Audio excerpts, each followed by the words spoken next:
주신 하나님의 말씀 요한계시록 12장 5절 6절 말씀 다 함께 읽습니다. 여자가 아들을 낳으니 이는 장차 철장으로 만국을 다스릴 남자라. 그 아이를 하나님 앞과 그 보좌 앞으로 올려가더라. 그 여자가 광야로 도망하며 거기서 1260일 동안 그를 양육하기 위하여 하나님께서 예비하신 곳이 있더라. 아멘. 오늘도 새벽에 오신 사랑하는 여러분, 우리의 모든 것을 속속들이 아시는 하나님께 미지의 미래, 우리가 알지 못하는 미래를 맡기는 것을 두려워하지 마시기 바랍니다. 나의 일거수일투족을 아시는 하나님께 모든 것을 내어 맡기는 복된 하루가 이어지시기를 간절히 축원합니다. 오늘은 어제에 이어서 교회와 사탄과의 전쟁 두 번째 시간 말씀을 생각해 보겠습니다. 우리가 살고 있는 이 지구 또는 이 우주에는 보이는 세계가 있는가 하면은 보이지 않는 세계도 있습니다. 손으로 만질 수도 없고 귀로 들을 수도 없고 눈으로 볼 수도 없는 영의 세계입니다. 즉 하나님과 사탄과의 전쟁이 있는데 거듭난 신자들은 이 영적 전쟁에 어쩔 수 없이 참여하게 되어 있습니다. 특별히 마지막 때에는 사탄이 패배해서 무저갱에 들어갈 날이 멀지 않았다는 것을 알게 되면은 최고로 발악한다고 했기 때문에 더욱 사탄 마귀를 경계하지 않으면 안 될 것입니다.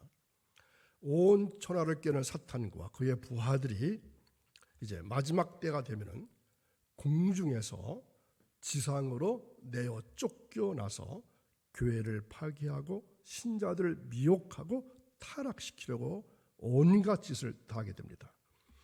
그래서 말세지 말에는 마귀가 저주를 받아서 영원한 형벌에 들어갈 날이 멀지 않음을 알고 아주 최후의 발악을 한다는 것입니다. 그러므로 말세교회는 더욱더 흠이나 주름 잡힌 것이 없도록 해야 하고 사탄에게 참석거리나 회방거리를 주지 않도록 해야 합니다. 자, 그 말씀이 에베소서 5장 26절, 27절에 나타나 있습니다. 이는 곧 물로 씻어 말씀으로 깨끗하게 하사 거룩하게 하시고 자기 앞에 영광스러운 교회로 세우사 티나 주름 잡힌 것이나 이런 것들이 없이 거룩하고 흠이 없게 하려 하심이라. 아멘. 자, 교회가 티나 주름 잡힌 것이 없어야 된다는 것입니다. 개인도 마찬가지입니다. 거룩하고 흠이 없게 해야 합니다. 물론 점이나 주름이 없어도 거짓말을 만들어서 참소하고 비난하지만 조심은 해야 합니다. 더욱이 경계할 것은 사탄이 바로나 헤롯이나 하만 그리고 히틀러나 스탈린 같은 의정자들 거짓말로 미혹해서 어떻게 미혹했을까요? 그리스도인들은 예수 믿는 사람들은 위험한 존재야 이렇게 속이고 나라의 해로운 존재다 미혹해서 교회를 핍박하게 할 것입니다. 그래서 에베소 6장 12절에 이런 말씀을 보시기 바랍니다. 우리의 씨름은 혈과 육을 상대하는 것이 아니요 통치자들과 권세들과 이 어둠의 세상 주관자들과 하늘에 있는 악의 영들을 상대함이라. 아멘.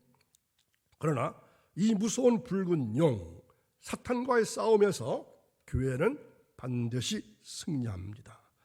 사탄과 거짓 선지자들은 거짓말을 지어내면서 참소했기 때문에 지옥에 던지운다고 했습니다. 그러므로 이 사탄과의 영적 싸움에서 승리하는 비결은 인간에게 있는 것이 아니라 십자가에서 승리하신 예수 그리스도께로부터 나오는 것입니다. 그리스도께서 우리 죄를 계속해서 흘리신 피가 사탄을 이기는 근거가 되고 토대가 되는 것입니다. 우리 죄를 위해서 속죄의 피를 흘려주신 예수 그리스도께서 대변해 주시는 것입니다.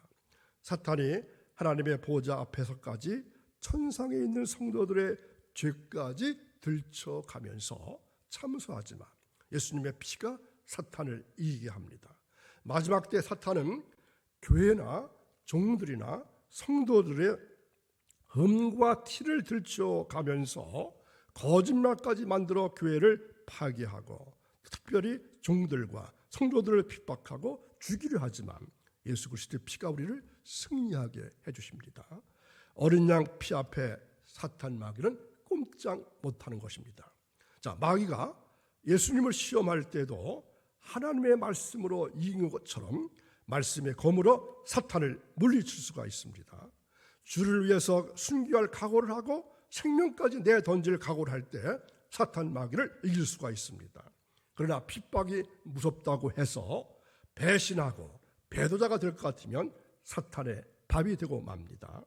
가롯 유다에게 마귀가 들어가니까 예수님을 배반하고 배신한 것처럼 오늘날도 마귀의 시험에 빠지게 될 것 같으면 축복받고 은혜 받은 목사도 배반하고 배신하고 교회도 배신합니다.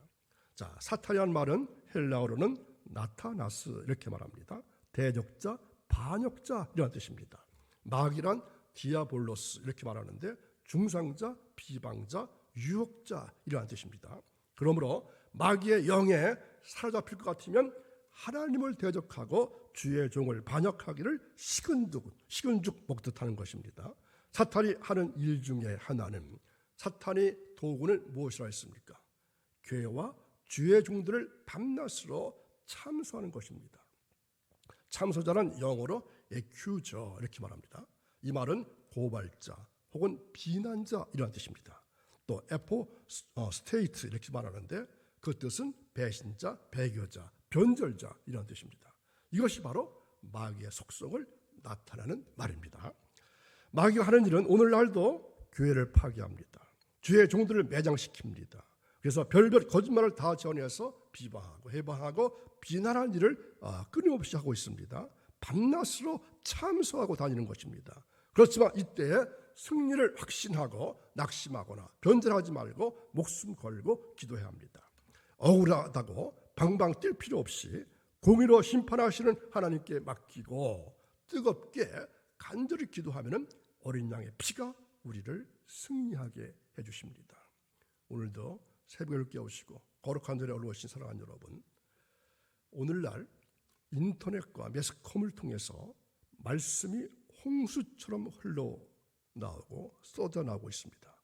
그런데 정작 말씀의 홍수 속에서 생명을 살리는 생명수는 그렇게 많지 않습니다.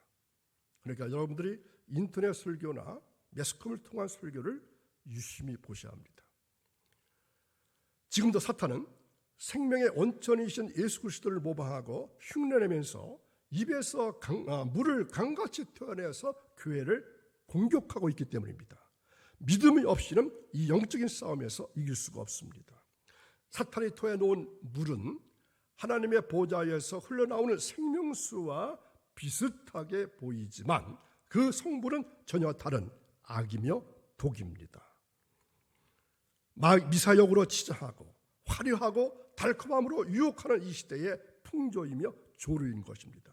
이 조류에 휩쓸려 떠나가지 않으려면 말씀을 붙들고 믿음의 반석 위에 굳건히 서야 합니다. 반석 위에 지은 집만이 창수가 나고 바람이 불어도 든든하게 버틸 수 있기 때문입니다.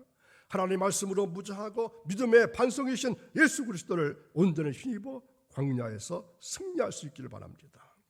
승리를 향한 반전은 광야에서 시작됩니다. 그 광야를 사모하십시오. 그 광야에서 장차 다가오는 사탄의 공격에 당당하게 맞서 싸우시길 바랍니다. 그래서 그 반전의 자리 광야를 통해서 혹독한 불시험을 통과했을 때 그 찬란한 영광 가운데 새 하늘과 새 땅에서 영원한 안식과 기쁨을 누리시게 되실 것입니다. 특별히 오늘은 6절 말씀을 조금 더 생각해 볼까 합니다. 6절 보겠습니다. 그 여자가 광야를 도망하며 거기서 1260일 동안 그를 양육하기 위해서 하나님께서 예비하신 곳이 있더라. 아멘. 자, 이 말씀 가운데서 예비하신 곳을 눈여겨보시기 바랍니다.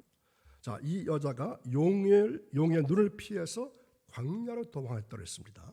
그곳에서 1260일 동안 아이를 양육하기 위해서 준비된 곳이 있었습니다. 하나님께서 이러한 장소를 예비하셨습니다. 자, 그럼 여자가 도망했던 곳이 어디입니까? 구약의 교회는 이스라엘 백성들이 애굽에서 고통과 시련을 당했을 때에 하나님께서 40년 동안 준비시키셨습니다. 가나안 땅에 들어가기 위해서 주님을 섬기는 제사법과 율법과 성막을 수여하셔서 준비하게 하시고 양육하게 하셔서 가나안 땅에 들어가게 하신 것을 의미합니다. 자, 신약의 교회는 하나님께서 복음을 지키게 하셨습니다. 1260일을 복음을 준비하는 기간입니다.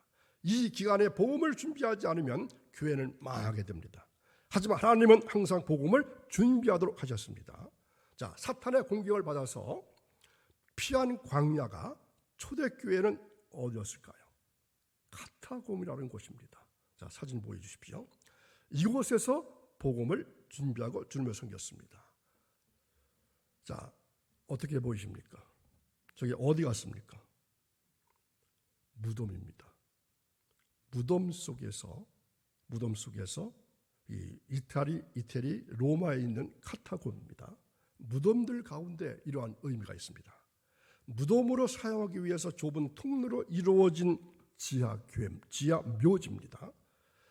이곳에서 초대교인들은 핍박을 피해서 지하 묘지에서 먹고 자고 예배하고 한 장 더 교육하면서 복음을 유지하고 전할 준비했던 것입니다. 저 지하에 저런 예배당이 있습니다. 생활하다가 사람이 죽으면 저기에다 묻는 것입니다. 그리고 그곳에서 먹고 자고 생활하고 교육하고 훈련하고 예배드리고 기도하고. 역사적으로 복음이 끝나는 것처럼 된 시대가 중세시대입니다. 하지만 종교를 개혁하고 다시 복음으로 돌아가게 하셨습니다. 또한 광야 같은 땅이 있었습니다. 이 땅은 영국에서 복음을 지키기 위해서 신대륙으로 목숨을 걸고 넘어온 청교도들입니다. 이 사람들은 오직 복음을 지키기 위해서 신대륙인 미지의 땅으로 건너와서 미국이라고 하는 거대한 복음의 땅을 만들었습니다.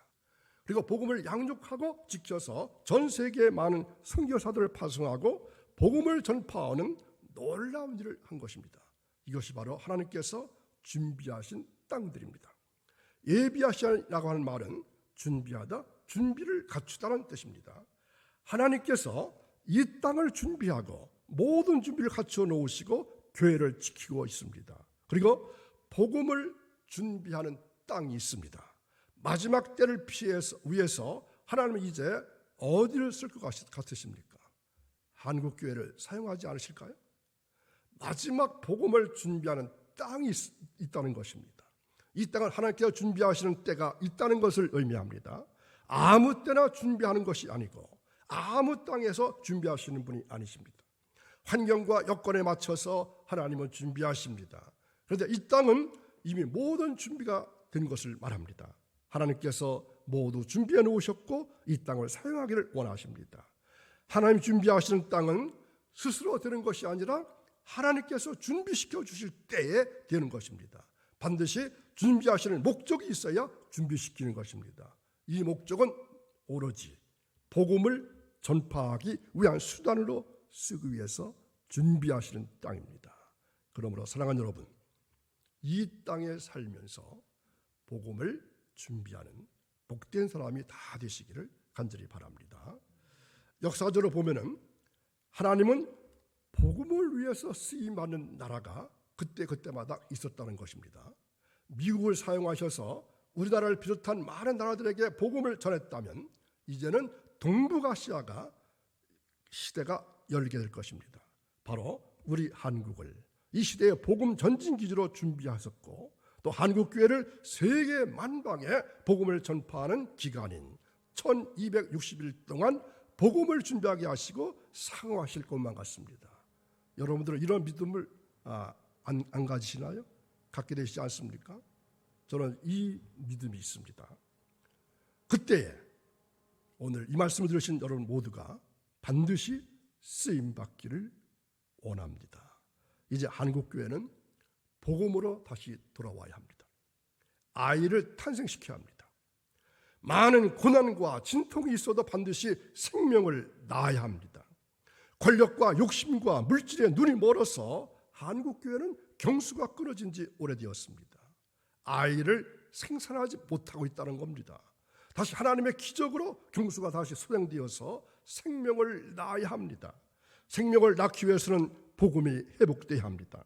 영원한 생명이신 예수 그리스도를 한국교회 모든 강단에서 매 주일마다 외쳐져야 합니다. 이 복음의 말씀을 듣고 죽었던 영혼들이 살아난 역사가 있어야 합니다. 지금 내가 섬기는 그 교회가 해산의 고통을 하고 많은 생명을 낳아야 합니다. 이제 교회뿐만 아니라 내가 생명을 낳는 자가 되어야 합니다. 매주일마다 매일같이 말씀 받고 은혜 받았습니다. 금방 그때만 좋다고 방방 뛰지만 말고 전도의 열매를 맺어야 합니다. 내가 생명을 낳기 위해서는 생명의 예수 복음을 나 자신이 먼저 잉태해야 합니다. 잉태도 못한 자가 어떻게 생명을 낳을 수가 있겠습니까? 내가 생명을 가지고 있으면 생명을 낳게 됩니다. 내가 생명이 없는 죽음을 가지고 있으면 죽을 수밖에 없습니다. 지금 마지막 때에 하나님께서 준비하시고 예비하신 땅이 있다고 했습니다. 이 땅은 대한민국을 말할 수도 있지만 한국교회를 말하고 있습니다. 우리나라에 1884년 복음이 들어온 이래 7만여 교회 또 1000만 성도가 있게 되었습니다. 7만 한국 교회 중에서도 현재 내가 섬기고 있는 이 교회가, 내가 속해 있는 바로 그 교회가 바로 하나님께서 준비하시고 예비하신 땅이 되어야 합니다. 그래서 예수님을 탄생시키기 위해서 애쓰고 부르짖으며 생명을 탄생시키는 교회가 되어야 합니다. 이것이 바로 주님께서 가장 기뻐하시는 일이기 때문입니다. 이 말씀 들으신 여러분 모두가, 오늘 귀한 말씀 들으신 여러분 모두가 하나님의 백성들로 우뚝 서시는 그날까지 광야에서 모두가 하나님의 귀한 자녀들로 바르게 양육되시기를 주님의 이름으로 축원합니다. 기도하겠습니다. 십자가의 사랑으로 잡초 같은 인생을 하늘 의인의 바늘에 들게 하신 하나님 아버지, 죄악된 세상에서 방황하면서 교만과 무관심과 냉담의 어리석음에 젖어 사는 저희들을 거룩한 예배에 불러주시니 감사합니다. 어둠의 세력들을 물리치시고 찬란한 빛이 비치는 새하늘과 새 땅을 허락하신 하나님의 섭리를 찬송합니다. 이 땅에 자유를 주시고 예수 그리스도로 말미암아 구원과 해방 주심을 감사드립니다. 거룩하신 하나님 아버지, 죄악에는 엄연한 심판이 따르는 것을 알면서도 올바르지 못한 생활에 젖어 있었습니다. 주님의 사랑을 핑계로 함부로 죄를 짓고 염치 없이 또 용서를 구하고 있습니다. 주님, 이러한 저희들을 불쌍히 여겨 주옵소서. 만날 만한 때에 찾고 가까이 계실 때 부르짖으라고 말씀하시는 하나님 아버지, 겉모습으로 보이는 삶으로는 도저히 아버지 앞에 올 수 없는 죄인이지만 주님의 용서와 사랑에 힘입어서 주님께 찬양드리고 간구할 수 있는 믿음을 주시니 감사를 드립니다. 오늘도 낙심했던 마음에 새로운 용기를 허락하시고 실패한 삶에 희망을 허락하시고 꺼져가는 등불이 다시 한번 활활 타오를 수 있도록 복내려 주옵소서. 하나님의 은혜와 사랑을 받기 위해서 악인은 그의 길을 버리게 하시고 불의한 자는 그의 생각을 버리게 하옵소서. 감사하며 예수님의 이름으로 기도하옵나이다. 아멘.